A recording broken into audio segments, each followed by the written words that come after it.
എങ്കിലും ഗാന്ധിയുടെ മരണം അതിന് നേരെ എതിരായി കുറേയേറെ കാലത്തേക്ക് ഇന്ത്യയെ ഹിന്ദുത്വത്തിൻ്റെ പിടിയിൽ നിന്ന് രക്ഷിക്കുകയാണ് ചെയ്തത്. അങ്ങനെ ഒരു മതനിരപേക്ഷ രാഷ്ട്രത്തിൻ്റെ രൂപപ്പെടലിൽ തൻ്റെ ജീവിതം കൊണ്ട് മാത്രമല്ല തൻ്റെ മരണം കൊണ്ടും ഗാന്ധി അത്ര വലിയ സംഭാവന നൽകിയിരുന്നു.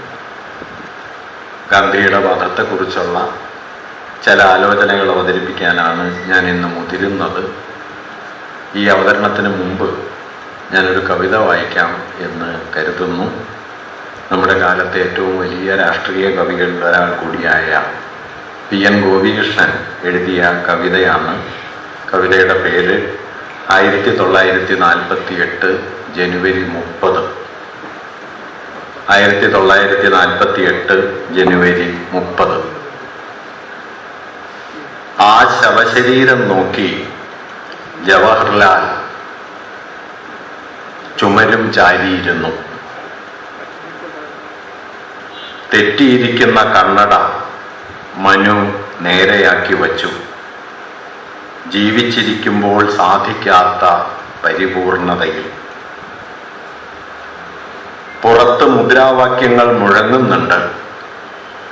മിക്കവാറും ഗാന്ധി അമരനായിരിക്കുന്നു എന്നാകും. മരിച്ച ഗാന്ധിക്ക് ഭാഷയുടെ ചികിത്സ. പുറത്ത് മുദ്രാവാക്യങ്ങൾ മുഴങ്ങുന്നുണ്ട്. മിക്കവാറും ഗാന്ധി അമരനായിരിക്കുന്നു എന്നാകും. മരിച്ച ഗാന്ധിക്ക് ഭാഷയുടെ ചികിത്സ. വയറു നിറഞ്ഞ ഒരാൾ ബാക്കി വച്ച അപ്പക്കഷ്ണം പോലെ ആ മൃതശരീരം കാണപ്പെട്ടു. ആരായിരിക്കും വയറു നിറഞ്ഞ അയാൾ? ആരായിരിക്കും വയറു നിറഞ്ഞ അയാൾ? താൻ, Jinnah, Mountbatten, Patel, Radcliffe, അപ്പോഴുണ്ടായ 2 പുതിയ രാജ്യങ്ങൾ. നിമിഷങ്ങൾ ഉറുമ്പുകളായി മാറിക്കൊണ്ടിരിക്കുന്നത് ജവഹർലാൽ കണ്ടു. അവ ആ അപ്പക്കഷ്ണത്തെ വലിച്ചു കൊണ്ടുപോകാൻ പാടുപെടുന്നു. നിമിഷങ്ങൾ ഉറുമ്പുകളായി മാറിക്കൊണ്ടിരിക്കുന്നത് ജവഹർലാൽ കണ്ടു. അവ ആ അപ്പക്കഷ്ണത്തെ വലിച്ചു കൊണ്ടുപോകാൻ പാടുപെടുന്നു. അതിലെന്താണ് അവശേഷിക്കുന്നത്? അഹിംസയുടെ മധുരം, ചർക്ക നെയ്ത നാരുകൾ, സ്നേഹത്തിൻ്റെ DNA. അതിലെന്താണ് അവശേഷിക്കുന്നത്? അഹിംസയുടെ മധുരം, ചർക്ക നെയ്ത നാരുകൾ, സ്നേഹത്തിൻ്റെ DNA. നവഖാലിയിലും ബീഹാറിലും ഒഴുകിയ ചോരപ്പുഴകളെ ആ അപ്പക്കഷ്ണം വലിച്ചെടുത്തിരുന്നു. നവഖാലിയിലും ബീഹാറിലും ഒഴുകിയ ചോരപ്പുഴകളെ ആ അപ്പക്കഷ്ണം വലിച്ചെടുത്തിരുന്നു. അതിൻ്റെ ഉപ്പിലാകണം ഉറുമ്പുകളുടെ രുചി ഗവേഷണം. അതോ ദില്ലിയിൽ ഒഴുകാനിരുന്ന ചോരക്കടലിനെ ഒറ്റയ്ക്ക് തടഞ്ഞ കൈപ്പൻ വീര്യത്തിലോ? അതോ ദില്ലിയിൽ ഒഴുകാനിരുന്ന ചോരക്കടലിനെ ഒറ്റയ്ക്ക് തടഞ്ഞ കൈപ്പൻ വീര്യത്തിലോ? കൊലയാളി ഹിന്ദു എന്നറിഞ്ഞ ആശ്വാസത്തിൽ കസേരയിൽ മാത്രം ഇരുന്ന് ശീലിച്ച മൗണ്ട് ബാറ്റൻ അപ്പുറത്തെ ചുമര് ചാരിയിരിക്കുന്നുണ്ട്. കൊലയാളി ഹിന്ദു എന്നറിഞ്ഞ ആശ്വാസത്തിൽ കസേരയിൽ മാത്രം ഇരുന്ന് ശീലിച്ച മൗണ്ട് ബാറ്റൻ അപ്പുറത്ത് ചുമര് ചാരിയിരിക്കുന്നുണ്ട്. 10 മിനിറ്റ് മുമ്പ് സംസാരിച്ചിറങ്ങിപ്പോയ ആൾ മൃതശരീരത്തിൽ അടക്കം ചെയ്ത് തിരിച്ചു വന്നത് വിശ്വസിക്കാനാകാതെ പട്ടേലും. 10 മിനിറ്റ് മുമ്പ് സംസാരിച്ചിറങ്ങിപ്പോയ ആൾ മൃതദേഹത്തിൽ അടക്കം ചെയ്തു വന്നത് വിശ്വസിക്കാനാവാതെ പട്ടേലും. ആകാശവാണിക്കാർ മൈക്ക് ശരിയാക്കിക്കൊണ്ടിരുന്നു. പോലീസ് സ്റ്റേഷനിൽ കൊലയാളിയുടെ പ്രസ്താവന കോൺസ്റ്റബിൾ എഴുതിക്കൊണ്ടിരുന്നു. ആകാശവാണിക്കാർ മൈക്ക് ശരിയാക്കിക്കൊണ്ടിരുന്നു. പോലീസ് സ്റ്റേഷനിൽ കൊലയാളിയുടെ പ്രസ്താവന കോൺസ്റ്റബിൾ എഴുതിക്കൊണ്ടിരുന്നു. ഒരു വഴിക്കണക്കിട്ട് തന്ന് അധ്യാപകൻ മരിച്ചിരിക്കുന്നു. ഒരു വഴിക്കണക്കിട്ട് തന്ന് അധ്യാപകൻ മരിച്ചിരിക്കുന്നു.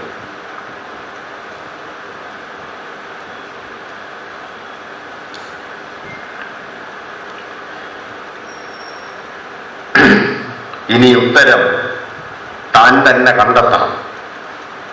78 വർഷം കൊണ്ട് ഭൂമി എഴുതിയ ഈ പുസ്തകം താൻ തന്നെ പ്രകാശനം ചെയ്യണം. ഒരു വഴിക്കണക്കിട്ട് തന്ന് അധ്യാപകൻ മരിച്ചിരിക്കുന്നു.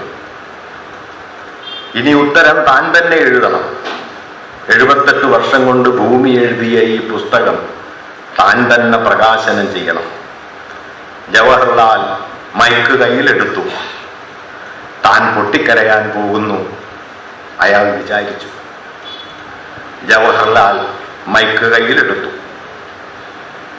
താൻ പൊട്ടിക്കരയാൻ പോകുന്നു അയാൾ വിചാരിച്ചു. മൈക്ക് അപ്പോൾ സ്വയം സംസാരിക്കാൻ തുടങ്ങി. മൈക്ക് അപ്പോൾ സ്വയം സംസാരിക്കാൻ തുടങ്ങി. ആ വെളിച്ചം അസ്തമിച്ചിരിക്കുന്നു.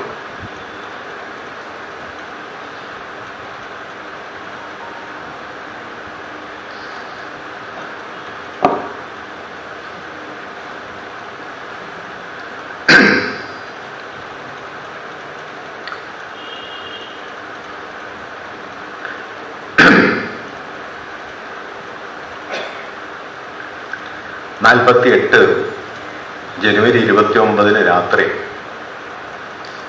ഗാന്ധി ഏറ്റവും ഒടുവിലായി സംസാരിച്ചത് മകനോടാണ്, ദേവദാസ് ഗാന്ധിയോട്. രാത്രി 9 മണിയെല്ലാം കഴിഞ്ഞതിന് ശേഷമാണ് ദേവദാസ് ഗാന്ധിയെ കാണാനെത്തിയത്. അവർ തമ്മിൽ കുറേയേറെ സംസാരിച്ചു. ഗാന്ധി വളരെ ക്ഷീണിതനായിരുന്നു. ഗാന്ധിയുടെ ക്ഷീണിതാവസ്ഥ കണ്ട് ദേവദാസ് ഗാന്ധി അദ്ദേഹത്തോട് ഇനി ഉറങ്ങിക്കൊള്ളൂ എന്ന് പറഞ്ഞ് പുറത്തേക്ക് ഇറങ്ങാൻ നിന്നു. ഗാന്ധി അപ്പോൾ പറഞ്ഞു, തിരക്കില്ല, കുറച്ചുകൂടി സംസാരിക്കൂ എന്ന് പറഞ്ഞു.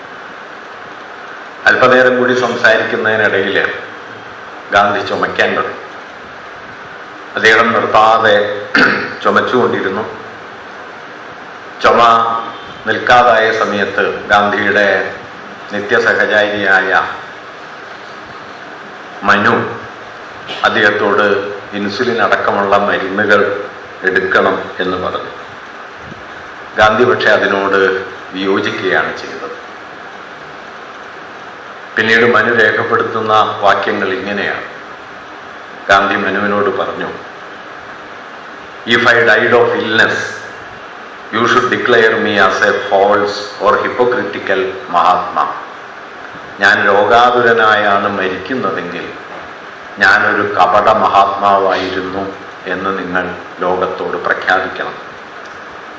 And if an explosion took place as it did in the last week, or if somebody shot at me and received his bullet on my bare chest without a sigh and with Rama's name on my lips, only then you should say that I was a true Mahatma. മറിച്ച് കഴിഞ്ഞ ആഴ്ചയിൽ എന്ന പോലെ ഒരു സ്ഫോടനം അരങ്ങേറുകയോ എൻ്റെ ഒഴിഞ്ഞ മാറിലേക്ക് നറതോക്കിൽ നിന്ന് വെടിയുണ്ടകൾ വന്നു വീഴുകയോ ചെയ്യുകയും ഒരു ഞരക്കം പോലുമില്ലാതെ ചുണ്ടിൽ രാമനാമത്തോടെ ഞാൻ ആ വെടിയുണ്ടകൾ ഏറ്റുവാങ്ങുകയും ചെയ്യുകയാണെങ്കിൽ ഞാൻ ഒരു യഥാർത്ഥ മഹാത്മാവായിരുന്നു എന്ന് നിങ്ങൾ ലോകത്തോട് പറയണം. അതിനുശേഷം ഗാന്ധി ഒരു വാക്യം കൂടി കൂട്ടിച്ചേർക്കുന്നുണ്ട്, that will benefit the Indian people. അത് ഇന്ത്യയിലെ ജനങ്ങൾക്ക് ഉപയോഗപ്രദമാകും. തൻ്റെ ജീവിതം കൊണ്ട് മാത്രമല്ല, തൻ്റെ മരണം കൊണ്ടും താൻ ഇന്ത്യക്ക് ഉപയോഗപ്പെടണം എന്ന് ഗാന്ധി കരുതിയിരുന്നു. 1947 സെപ്റ്റംബർ 9 ഗാന്ധി കൽക്കട്ടയിൽ നിന്ന് ഡൽഹിയിലെത്തുന്നത്. ഡൽഹിയിലെത്തുന്നത് വാസ്തവത്തിൽ ഡൽഹിയിൽ തങ്ങാൻ വേണ്ടിയായിരുന്നില്ല, അവിടെ നിന്ന് കലാപകലുഷിതമായ പഞ്ചാബിലേക്ക് പോകാൻ വേണ്ടിയായിരുന്നു. എങ്കിലും ഡൽഹിയിലെത്തിയ ഗാന്ധി കാണുന്നത്, ഗാന്ധി അതേക്കുറിച്ച് പിന്നെ എഴുതിയത് സിറ്റി ഓഫ് ഡെഡ് എന്നാണ്, മരിച്ചവരുടെ നഗരമായി തീർന്ന ഡൽഹിയാണ്.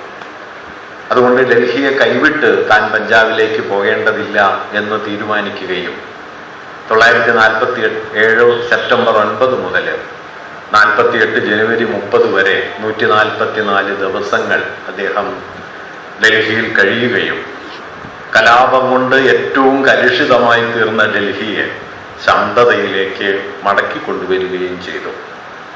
ആ മടക്കിക്കൊണ്ടുവരവ് പൂർത്തിയായത് 1948 ജനുവരി 13 മുതൽ 18 വരെ നീണ്ടുനിന്ന ഗാന്ധിജിയുടെ അവസാനത്തെ നിരാഹാര സത്യാഗ്രഹത്തോടെയാണ്.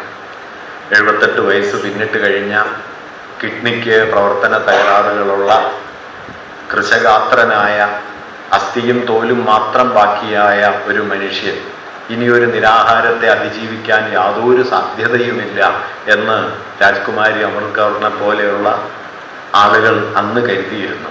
എങ്കിലും ഗാന്ധിജി ആ ദിവസത്തെയും അതിജീവിക്കുകയും അദ്ദേഹത്തിൻ്റെ നിരാഹാരം ഒരു ബോംബെന്ന പോലെ പൊട്ടിത്തെറിക്കാൻ സജ്ജമായി നിന്നിരുന്ന ഡൽഹിയിലേക്ക് നിത്യമായ ശാന്തിയെ മടക്കിക്കൊണ്ടുവരികയും ചെയ്തു. ഡൽഹി ശാന്തമായി എന്നറിഞ്ഞതിന് ശേഷം ഗാന്ധിജി വാർധയിലേക്ക് പോകാൻ തീരുമാനിച്ചിരുന്നു.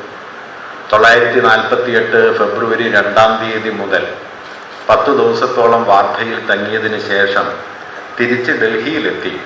ഡൽഹിയിൽ നിന്ന് പാകിസ്ഥാനിൽ നിന്ന് ഇന്ത്യയിലേക്ക് വന്ന മുഴുവൻ അഭയാർത്ഥികളെയും കൊണ്ട് പാകിസ്ഥാനിലേക്ക് ഒരു സമാധാന ജാഥ നടത്താൻ അദ്ദേഹം തീരുമാനിച്ചു.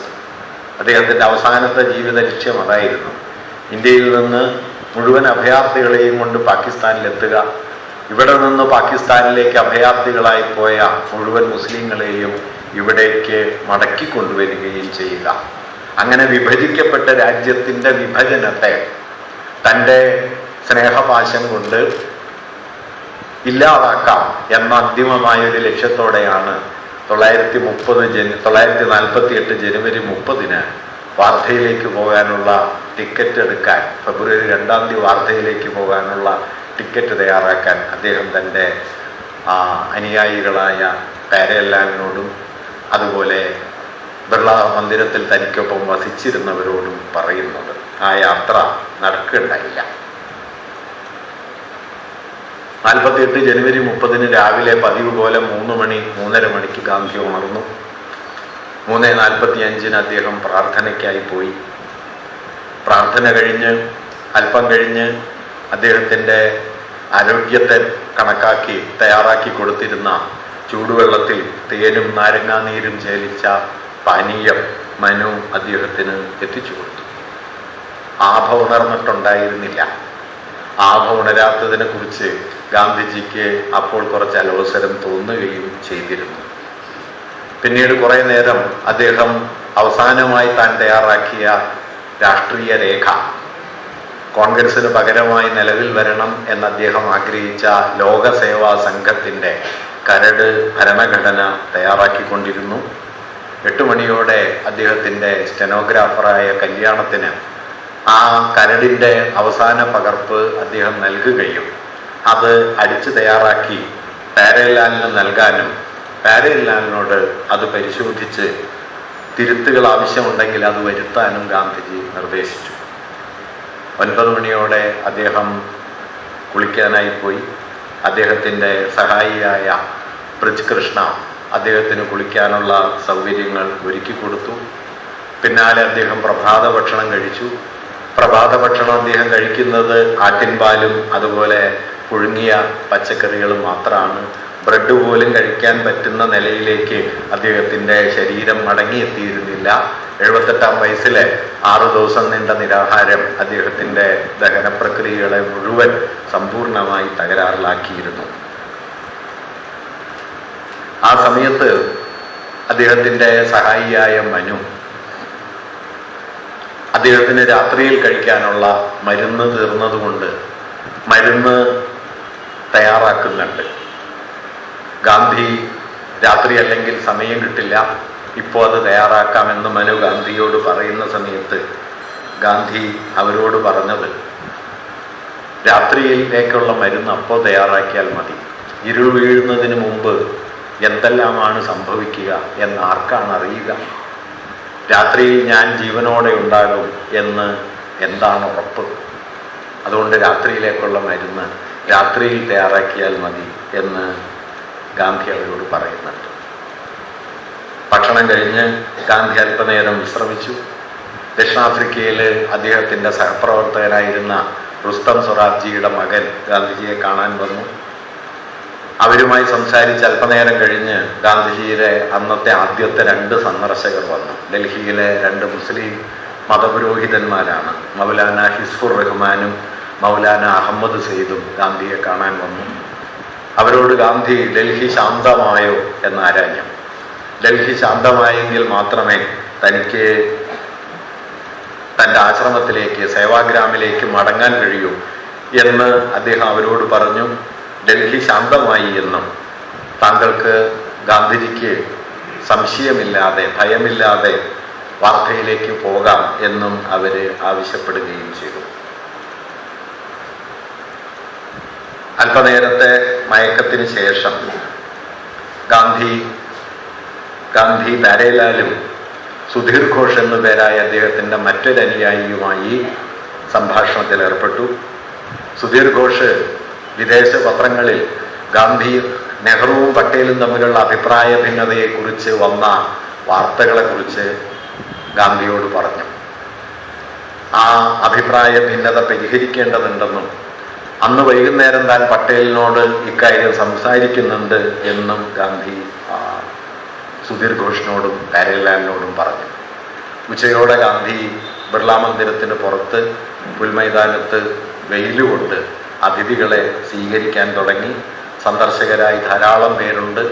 ബ്രിജ് കൃഷ്ണയാണ് സന്ദർശകരുടെ ക്രമമനുസരിച്ച് സമയം നിശ്ചയിച്ച് നൽകിയിരുന്നത്. ജാട്ട് നേതാക്കൾ അദ്ദേഹത്തെ കാണാൻ വരുന്നുണ്ടെന്ന്, ഹിന്ദു നേതാക്കൾ വരുന്നുണ്ട്.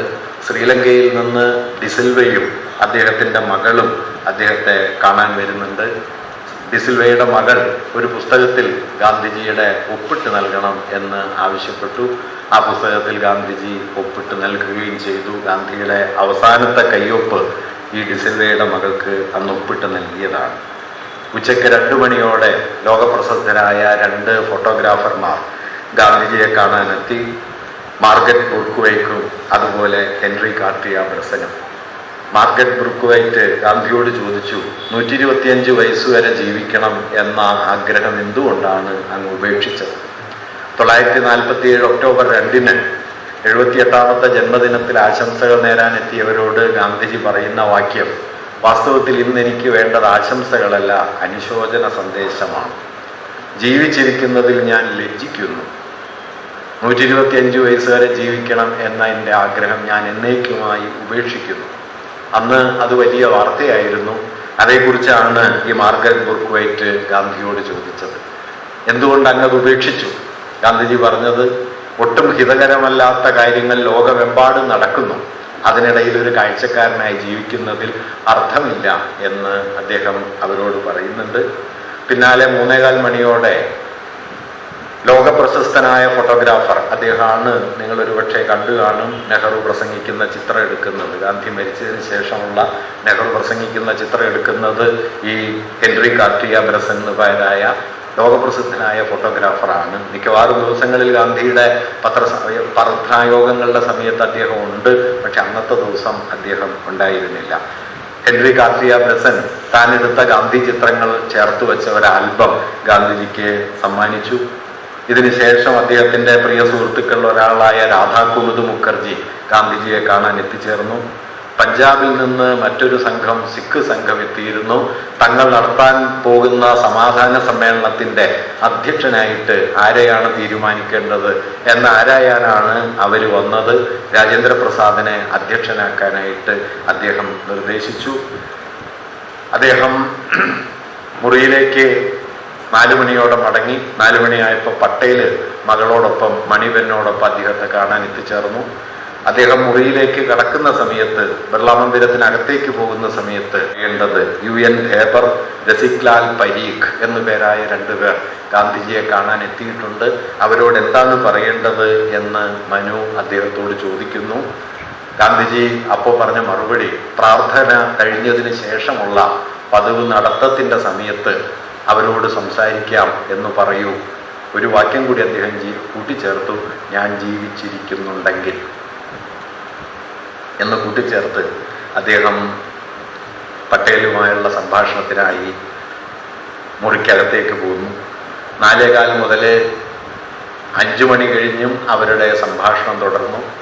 ഗാന്ധിജി സമയനിഷ്ഠയുടെ കാര്യത്തിൽ വളരെ കൃത്യതയുള്ള ഒരാളാണ്. ഞാൻ ഒന്നാം ദിവസം സൂചിപ്പിച്ചതുപോലെ സമയനിഷ്ഠ എന്നത് അദ്ദേഹത്തിൻ്റെ ഇംഗ്ലണ്ട് ജീവിതത്തിൽ നിന്ന് അദ്ദേഹം സ്വാംശീകരിച്ച പ്രധാനപ്പെട്ട ഒരു മൂല്യമാണ്. അതുകൊണ്ട് 5 മണി ആകുന്നതോടെ പ്രാർത്ഥനായോഗത്തിന് സമയമായി എന്ന് അദ്ദേഹത്തെ ധരിപ്പിക്കാൻ മനുവും ആഭയും പല നിലയ്ക്ക് പരിശ്രമിക്കുന്നുണ്ട്. ഗാന്ധിയുടെ വാച്ച് എടുത്ത് ഗാന്ധിയുടെ മുമ്പിൽ ഇങ്ങനെ ഉയർത്തി കാണിക്കുന്നുണ്ട്. ഇടപെട്ട് തടയാനായിട്ട് അവർക്ക് ധൈര്യം വരാത്തത് കൊണ്ട്, മടിച്ചതുകൊണ്ട് ഇങ്ങനെ പല നിലയിൽ പരിശ്രമിക്കുന്നു. ഗാന്ധി അതൊന്നും കാണുന്നില്ല.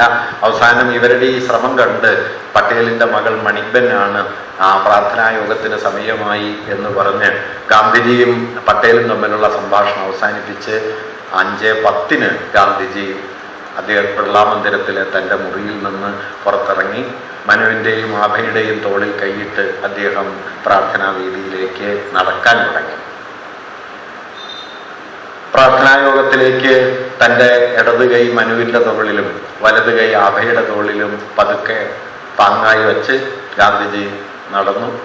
പ്രാർത്ഥനാവേദിയിലേക്ക് നടക്കുന്ന സമയത്ത് മനുവിനോടും ആഭയോടും അദ്ദേഹം കുറേയേറെ ചെറുവർത്തമാനങ്ങൾ പറയുന്നുണ്ട്.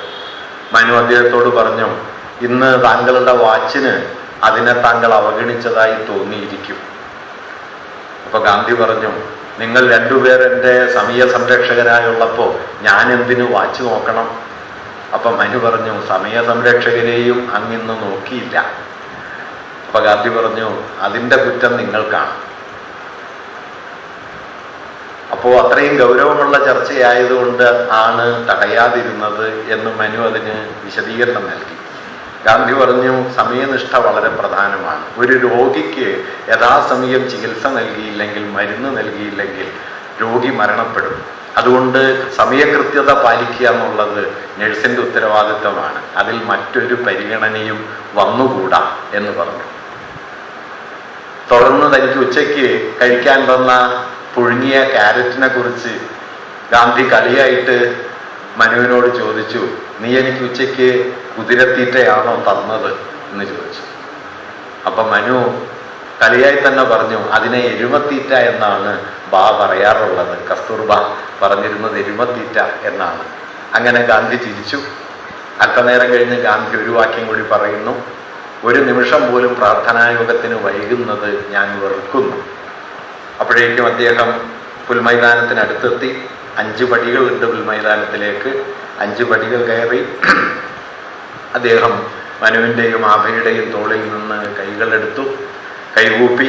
ആ കൈകൂപ്പി അദ്ദേഹം തൻ്റെ പ്രാർത്ഥനാ വേദിയിലേക്ക്, പുൽമൈതാനത്തിൻ്റെ തെക്കേ അറ്റത്ത് ചുമരിനോട് ചേർന്ന് ബിർള മന്ദിരത്തിൽ ഗാന്ധി വന്നതിന് ശേഷം പുതുതായി ഉണ്ടാക്കിയ ഒരു ചെറിയ പീഠമുണ്ട്.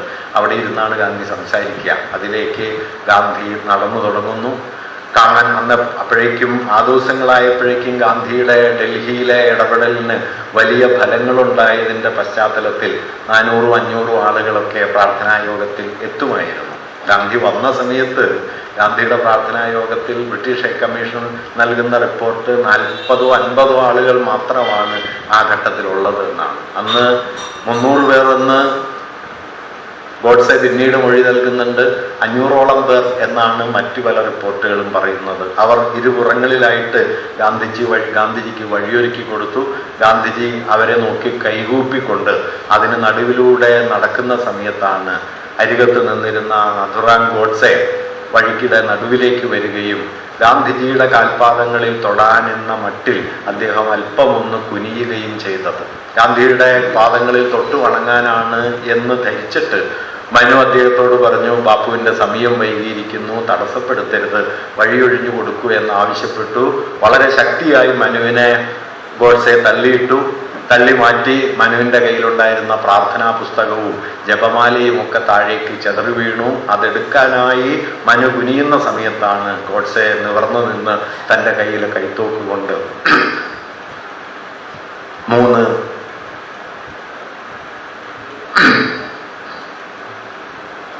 3 തവണ തുടർച്ചയായി ഗാന്ധിക്ക് നേരെ വെടിയുതിർത്തു. നേരത്തെ പറഞ്ഞതുപോലെ അദ്ദേഹം ഒന്നുലയുകയും ഹേ റാം എന്ന് 2 വട്ടം പറഞ്ഞ് അദ്ദേഹം താഴേക്ക് വീഴുകയും തൊട്ടു പിന്നാലെ ഉണ്ടായിരുന്ന ബ്രിജ് കൃഷ്ണ എന്ന അദ്ദേഹത്തിൻ്റെ സന്തത സഹചാരി ഓടിവന്ന് അദ്ദേഹത്തെ തൻ്റെ കയ്യിൽ താങ്ങിയെടുക്കുകയും ചെയ്തു. വളരെ പെട്ടെന്ന് ഗാന്ധിജിയെ ബിർള മന്ദിരത്തിനകത്തേക്ക് കൊണ്ടുപോയി. ഡോക്ടർ എത്തി പരിശോധിക്കുന്നതിന് മുമ്പ് തന്നെ ഗാന്ധിജി മരണപ്പെട്ടിരുന്നു. അങ്ങനെ ഞാൻ നേരത്തെ ഉദ്ധരിച്ച വാക്യത്തിൽ പറയുന്നത് പോലെ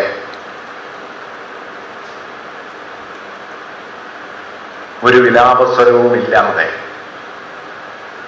തനിക്ക് മുമ്പിൽ തനിക്ക് നേരെ വെടിയുതിർക്കാൻ തോക്ക് നീട്ടുന്ന കൊലയാളിയെ കണ്ട് അതേ ചൊല്ലിയും ഒരുപക്ഷെ ഹേ റാം എന്ന് പറഞ്ഞ് രാജ്മോഹൻ ഗാന്ധിയുടെ ജീവചരിത്രം എഴുതുന്നുണ്ട്. ദ ഗുഡ് ബോട്ട്മാൻ എന്ന പേരിൽ, നല്ലവനായ തോണിക്കാരൻ. അതിൻ്റെ അവസാന വരിയിൽ രാജ്മോഹൻ ഗാന്ധി എഴുതുന്നുണ്ട്, possibly A silent forgive him.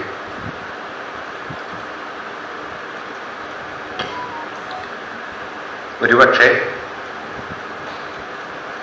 നിശബ്ദമായ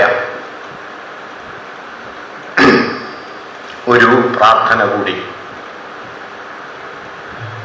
അവനോട് പൊറുക്കണമേ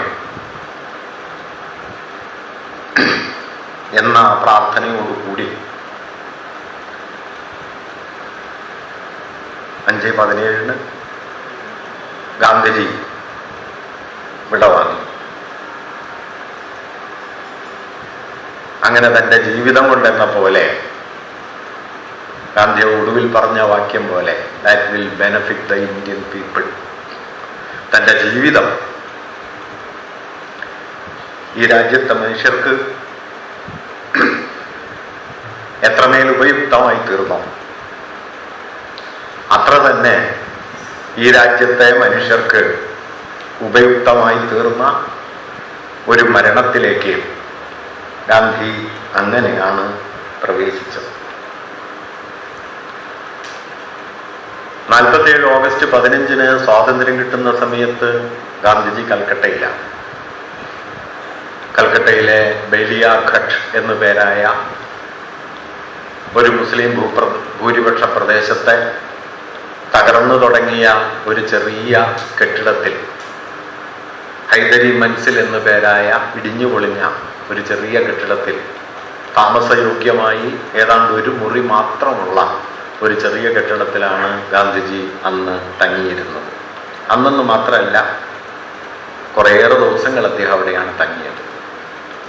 ഗാന്ധി അന്ന് സ്വാതന്ത്ര്യപ്രാപ്തിയുടെ ദിനത്തിൽ പകൽ മുഴുവൻ നൂൽ നൂറ്റു, ധാരാളം പേർക്ക് കത്തെഴുതി. ഓഗസ്റ്റ് 18 ഈദിൻ്റെ ദിവസമായിരുന്നു. അന്ന് ആളുകൾ ധാരാളമായിട്ട് ഗാന്ധിജിയെ കാണാൻ വന്നു. ആ സമ്മേളനം ഗാന്ധിജിക്ക് വലിയ സന്തോഷം നൽകി. ഹിന്ദുക്കളും മുസ്ലിങ്ങളും ഒത്തുചേർന്ന ആ സമ്മേളനം ഒരു മാതൃകയാണല്ലോ എന്ന് അദ്ദേഹം അന്ന് അഭിപ്രായപ്പെടുകയും ചെയ്തു. പഞ്ചാബിലേക്കും നവഖാലിയിലേക്കും വൈകാതെ പോകണം എന്ന് അദ്ദേഹം കരുതിയിരുന്നു. രണ്ടിടത്തും വർഗീയ കലാപം ആളിപ്പടരുന്നുണ്ടായിരുന്നു. പഞ്ചാബിലേക്ക് പോകണം എന്ന് നെഹ്റു അദ്ദേഹത്തോട് ഇടയ്ക്ക് നിർദ്ദേശിച്ചിരുന്നു. ഒട്ടും വൈകാതെ തന്നെ പോകണം എന്ന് മൗണ്ട് ബാറ്റൻ ആവശ്യപ്പെട്ടിരുന്നു. എങ്കിലും കൽക്കട്ട ഒന്നുകൂടി ശാന്തമായിട്ട് പോകാം എന്നാണ് ഗാന്ധി കരുതിയിരുന്നത്. അങ്ങനെ ഓഗസ്റ്റ് 15 മുതൽ 31 വരെയുള്ള ദിവസങ്ങൾക്കിടയിൽ കൽക്കട്ടയുടെ ശാന്തിയെ അത് ഉറച്ചതാണോ എന്ന് പരീക്ഷിക്കാൻ വേണ്ടി കൂടി ഗാന്ധിജി കഴിയുമ്പോഴാണ് ഓഗസ്റ്റ് 31 രാത്രി ഹൈന്ദവ വർഗീയവാദികൾ ഗാന്ധിയുടെ വീട് ആക്രമിച്ചത്. ഗാന്ധി ഉറങ്ങിക്കിടക്കുന്ന മുറിക്ക് പുറത്ത് അദ്ദേഹത്തിൻ്റെ വീടിൻ്റെ ആ ഹൈദരി മൻസിലിൻ്റെ വാതിലുകളും ജനാലകളും തല്ലി തകർത്തു. മുറിക്കുള്ളിലേക്ക് ലാത്തിയും ഇഷ്ടിക കഷ്ണങ്ങളും വലിച്ചെറിയപ്പെട്ടു. പുറത്തേക്ക് വന്ന മനുവും ആഭയും ആക്രമിക്കപ്പെട്ടു. ഉറക്കത്തിൽ നിന്ന് ഉണർന്ന് പുറത്തേക്ക് വന്ന ഗാന്ധിജിയെയും ആക്രമിക്കാൻ ആൾക്കൂട്ടം തയ്യാറായി. ഗാന്ധിജിക്ക് നേരെ വലിച്ചെറിഞ്ഞ ഇഷ്ടികകളിലൊന്ന്, ലാത്തികളിലൊന്ന് ലക്ഷ്യം തെറ്റി മറ്റു ചിലരുടെ മേലാണ് വന്ന് വീണത്. അന്ന് രാത്രി മാത്രം കൽക്കട്ടയിൽ ഏതാണ്ട് 50-ലധികം പേർ കൊല്ലപ്പെട്ടു. പോലീസ് വന്നാണ് അവിടുത്തെ വർഗീയവാദികളുടെ ആൾക്കൂട്ടത്തെ പിരിച്ചുവിട്ടത്. ഗാന്ധി രാത്രി ഉറങ്ങാൻ പോയി പിറ്റേന്ന് രാവിലെ എഴുന്നേറ്റ് അദ്ദേഹം രാവിലെ 8:15 നിരാഹാരം ആരംഭിച്ചു.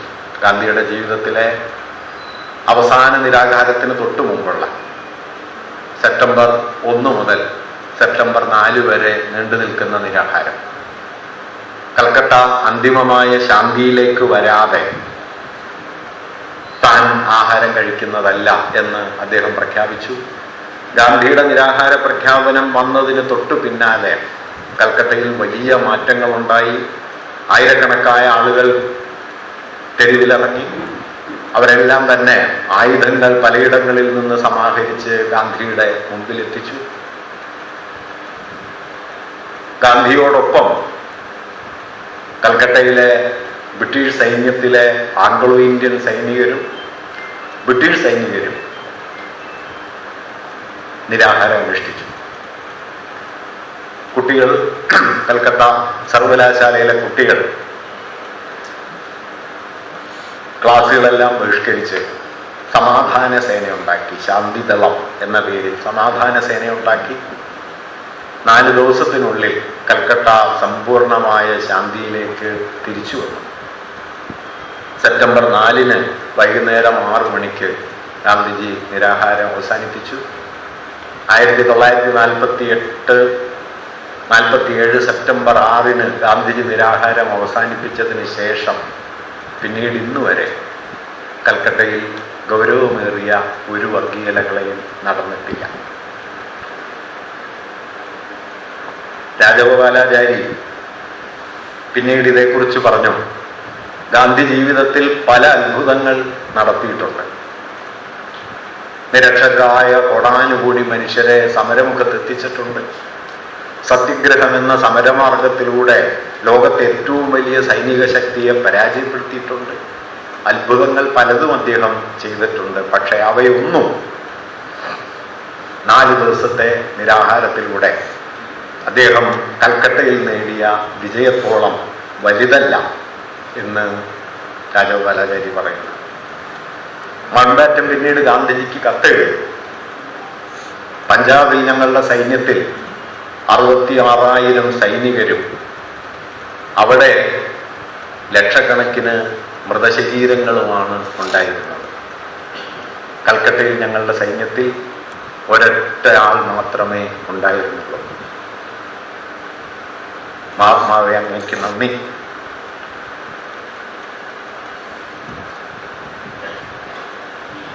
അങ്ങനെ കൽക്കട്ട ശാന്തിയിലേക്ക് തിരിച്ചെത്തി എന്ന് ബോധ്യപ്പെട്ടതിന് ശേഷം ഗാന്ധി കൽക്കട്ടയിൽ നിന്ന് പഞ്ചാബിലേക്ക് പോകാൻ തീരുമാനിച്ചു. 1947 സെപ്റ്റംബർ 7 രാത്രി അദ്ദേഹം കൽക്കട്ടയിൽ നിന്ന് ഡൽഹി വഴി പഞ്ചാബിലേക്ക് പോകാൻ പുറപ്പെട്ടു. 9 രാവിലെ അദ്ദേഹം ഡൽഹിയിൽ വന്നിറങ്ങി.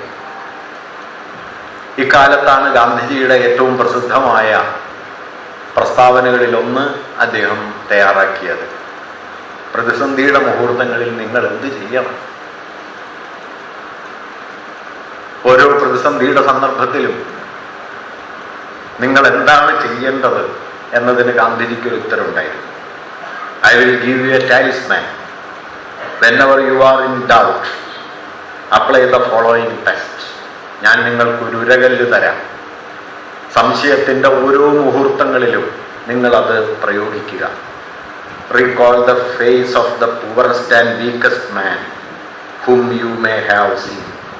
നിങ്ങൾ കാണാനിടവന്നതിൽ ഏറ്റവും നിസ്വനും ദരിദ്രനുമായ ഒരുവന്റെ മനസ്സ്, ഒരുവന്റെ മുഖം മനസ്സിൽ കാണുക. അയാൾക്ക് നിങ്ങൾ ഗുണകരമാണോ എന്നാലോചിക്കുക. ഗാന്ധിയുടെ ഒരുപക്ഷെ ഉപദേശങ്ങളിൽ ഏറ്റവും മർമ്മസ്പർശിയായത് എന്ന് പിൽക്കാലത്ത് വിലയിരുത്തപ്പെട്ട ഒരു വാക്യാണ്, I will give you a talisman, recall the face of the poorest and weakest man you have ever scene.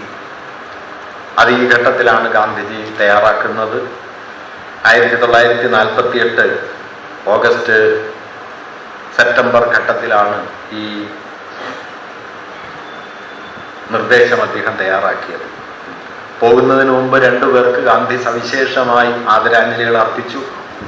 കൽക്കട്ടയിലെ മുസ്ലിങ്ങളെ രക്ഷിക്കാൻ വേണ്ടി ശാന്തിസേന ഉണ്ടാക്കുകയും അക്രമികളിൽ നിന്ന് അവരെ രക്ഷിക്കുന്നതിന്റെ ഭാഗമായി ജീവൻ നഷ്ടപ്പെടുകയും ചെയ്ത രണ്ട് ചെറുപ്പക്കാർ, സച്ചിൻ മിത്ര, സ്മൃതീഷ് ബാനർജി എന്നീ രണ്ട് ചെറുപ്പക്കാരെ അദ്ദേഹം പ്രത്യേകമായി ഓർക്കുകയും അവർക്ക് ആദരാഞ്ജലികൾ അർപ്പിക്കുകയും ചെയ്തു. സെപ്റ്റംബർ 9 ഗാന്ധി രാവിലെ ഡൽഹിയിലെത്തി. ഗാന്ധിയെ സ്വീകരിക്കാനായി പട്ടേൽ എത്തിയിരുന്നു. പട്ടേൽ പക്ഷേ പതിവ് പോലെ പ്രസന്നനായിരുന്നില്ല. ഗാന്ധി അതേക്കുറിച്ച് പറയുന്നുണ്ട്. പട്ടേൽ എന്നും തലയുയർത്തിയാണ് നടക്കുക, ഇന്ന് പക്ഷേ സർദാർ തലകുനിച്ചാണ് നടന്നത്. ഗാന്ധി അന്ന് തന്നെ ഡൽഹിയിലെ അവസ്ഥയെക്കുറിച്ചുള്ള വിവരങ്ങൾ ചുറ്റുവട്ടത്തു നിന്ന് ശേഖരിച്ചു. അന്ന് തന്നെ ഗാന്ധി ഹുമയൂൺ ടോംബ് അടക്കമുള്ള അഭയാർത്ഥികൾ തമ്പടിച്ച പ്രദേശങ്ങളിൽ പോയി. അടുത്ത ദിവസങ്ങളിലെല്ലാം ഗാന്ധി അഭയാർത്ഥി ക്യാമ്പുകളിൽ ചെന്നു. അഭയാർത്ഥി ക്യാമ്പുകളിലെല്ലാം തന്നെ ഗാന്ധിജി വലിയ തോതിലുള്ള എതിർപ്പ് നേരിടുകയുണ്ടായി. ഗാന്ധിജി മൂർത്താബാദ് എന്ന വിളികൾ ഡൽഹിയിൽ ഉടനീളമുണ്ടായി.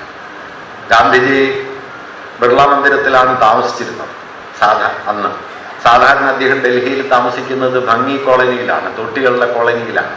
ആ കോളനിയിലേക്ക് പക്ഷേ പാകിസ്ഥാനിൽ നിന്നെത്തിയ, പടിഞ്ഞാറൻ പഞ്ചാബിൽ നിന്നെത്തിയ ഹിന്ദുക്കളായ അഭയാർത്ഥികൾ തിങ്ങി നിറഞ്ഞതുകൊണ്ട് അവിടെ ഗാന്ധിക്ക് സുരക്ഷയുണ്ടാകാൻ പ്രയാസമാണ് എന്ന് പട്ടേൽ കരുതുകയും പട്ടേൽ നിർബന്ധപൂർവം അദ്ദേഹത്തെ ബിർള മന്ദിരത്തിലേക്ക് കൊണ്ടുപോവുകയും ചെയ്തു. ബിർള മന്ദിരത്തിന്റെ താഴെ നില പൂർണ്ണമായും ഗാന്ധിജിക്കും അദ്ദേഹത്തിന്റെ കൂടെയുള്ള 4-5 പേർ വരുന്ന മനു, ആഭ എന്നീ 2 പെൺകുട്ടികൾ, ബ്രിജ് കൃഷ്ണ, ശിവബാലി ബിസേൻ എന്നു പേരായ ആള്, പാരേലാല്, അദ്ദേഹത്തിന്റെ സഹോദരിയായിട്ടുള്ള ഡോക്ടർ സുശീല നയ്യാർ, മീരാബെൻ, പിന്നെ ഇടയ്ക്കിടയ്ക്ക് അദ്ദേഹത്തെ കാണാൻ വരുന്ന നെഹ്റുവും പട്ടേലും പോലുള്ള ആളുകൾ, ഇവർക്കെല്ലാം വേണ്ടി ബിർള മന്ദിരത്തിന്റെ താഴെ നില പൂർണ്ണമായിട്ട് ഒഴിഞ്ഞു. ബിർള മന്ദിരത്തിന് അന്തേവാസികൾ അതിന്റെ മുകൾ തട്ടിലേക്ക് മാറുകയും ചെയ്തു. ഗാന്ധി ബിർള മന്ദിരത്തിൽ താമസം ആരംഭിച്ചു. തുടർന്ന് 144 ദിവസം ഗാന്ധിജി അവിടെ താമസിച്ചു. ആദ്യ ദിവസങ്ങളിൽ തന്നെ ഗാന്ധിജിക്ക് മനസ്സിലായി ഡൽഹി കലാപത്തിന്റെ പിടിയിലാണ്.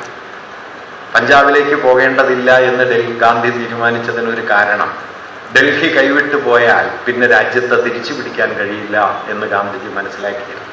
കാരണം ഡൽഹി എന്നത് ഒരു പ്രദേശം മാത്രമല്ല, ഡൽഹി രാജ്യത്തിന്റെ തലസ്ഥാനം മാത്രവുമല്ല, മറിച്ച് മുഗൾ സംസ്കാരവും ഇസ്ലാമിക ജീവിതവും ആഴത്തിൽ വേരുപിടിക്കുകയും ഇന്ത്യൻ ജീവിതത്തിന്റെ അവിഭാജ്യ ഭാഗമായി മാറുകയും ചെയ്ത ഒരിടമാണ് ഡൽഹി.